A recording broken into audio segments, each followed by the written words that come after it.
Good morning, student. So today we are going to start our new chapter, chapter number 13, direct and inverse proportion. In this chapter, we are studying what is direct proportion, what is the inverse proportion, and how we use these concepts to solve questions in our daily life. So first, we consider two situations. First, suppose we have to going to purchase something. Suppose we have to purchase one pen. Then the price of one pen is rupees 10. Now you have to purchase now 5 pen. Then amount we have to pay is rupees 50. So as we increase the number of things we have to purchase, the amount to pay will also increase. In second case, suppose you are traveling with a car. If you increase the speed of car, then the time taken to reach the destination is taking low. And if the speed of car is increases, then time taken to reach the destination will decreases. Whereas when you decrease the speed of car, the time taken to reach the destination will increases. So here there are two different cases. So if the value of two objects depends upon each other such a way that the increase or decrease in the value of one object affect the value of another object, then the two objects are said to be in variation. So in the first situation, pen and the price are said to be in variation, and in the second case, speed and time are said to be in a variation. Variations are of the two types. Or before going to types, we understand some examples. Like if the number of articles purchased increases, then the total cost also increases. Suppose you have to buy 5 apples, then you have to pay 50 rupees. When you increase the number of apples, then you have to pay more money. Obviously, suppose you have to take some loan from the bank. If the loan amount is increases, then you have to pay more interest to the bank. So first, all of you have to solve or think these type situation from your day-to-day life and note down in your notebook. So first is the direct proportion. If the cost of rupees 1 kg sugar is 36, then what would be the cost of 3 kg sugar?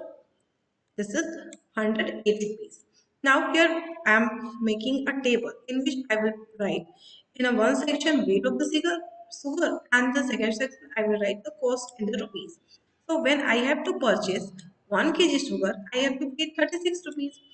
Same as when I have to purchase 3 kg sugar, then I have to pay 108 rupees. Same as when I have to pay 5 kg sugar, then I have to pay 180 rupees.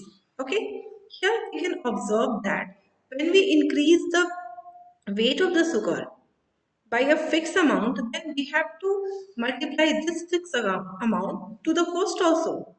Now we are considering one more example. Here, suppose a car uses 4 liter petrol to travel a distance 60 kilometers. Okay, how far it will travel the using 12 liters? You answer it 180 kilometer. Now we also understand it with the help of one more table. In the table, I will divide it two parts. In the first section, I will write petrol in a liters, which is represented by X, and the distance in a kilometer is represented by Y. So when I have 4 liter petrol, then I will travel for 60 kilometer. Now when I have 8 liter petrol, then how much kilometer I have traveled? This is 120. Okay. Same as when I have 12 liter petrol, then I can travel 180 kilometer. So here we can found that if we increase the value of x, here are also increase the value of y with a fixed amount. Or we can another aspect we can say that the ratio of xy does not change.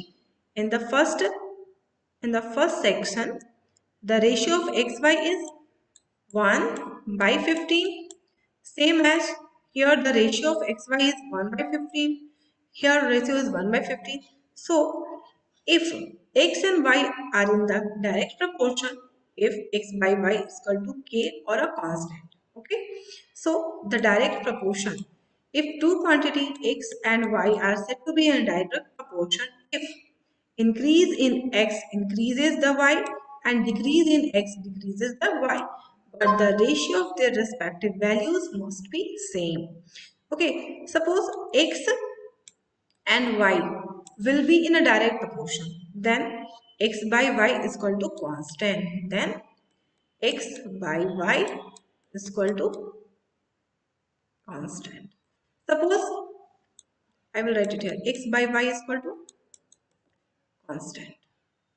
Now I represent this constant by a term k. So we can also write this equation as x is equal to k into y, because I transpose this y from division to multiplication. Okay. Now I am considering this is as a equation 1. Suppose x1 and x2 and y1 and y2 are the values of x and y correspondingly. With time, then if x and y in a direct proportion, so for x1, the value of y is y1 and its ratio is always equal to a constant term k.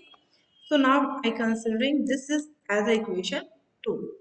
Now, we also know that x and y are in the direct proportion, then their values ratio of x2 and y2 is also is equal to a constant term k. So I can write it x2 by y2 is equal to k. Now I consider this is as the equation number 3. In equation 2 and 3, we can see that both are the equal to the constant term k. So we can directly write it as x1 by y1 equal to x2 by y2. Okay. Now, this is the sign of the proportionality. The meaning of this sign is this 2 is proportion to. Suppose here we can write x is equal to ky. It means y is multiplied with a k. So if it is the direct proportion, then we can write it as x is proportional to y. Or when we are remove this proportional sign, we have to multiply it by a constant term. Now in the next video, we learn different methods of direct inverse. Okay, thank you everyone.